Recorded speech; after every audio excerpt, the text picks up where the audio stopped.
Welcome back to WKYT News, where we are continuing to fact check the candidates on issues that matter most to you. Tonight, we are looking at claims the Attorney General wants to reinstate a policy the last Republican governor pushed for. WKYT's Kristen Kennedy has this WKYT Fact Check.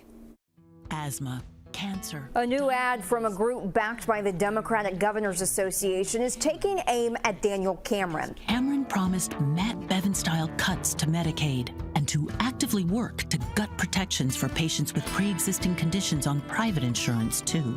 Let's fact check this claim. The current Attorney General did discuss bringing back the plan to get able-bodied adults working in exchange for health care coverage through Medicaid. The Associated Press covered his comments back in July at a Kentucky Farm Bureau forum. His plan mirrors what the last Republican governor tried to do. Matt Bevin wanted to create Medicaid work requirements. Twice, a federal judge struck down the then governor's plan. In less than a week after taking office, Governor Beshear ended the state's legal fight over the Medicaid work requirement. Beshear claimed it would have cut coverage for 100,000 Kentuckians. Cameron says requiring able-bodied adults to work for Medicaid coverage would help raise the state's workforce numbers.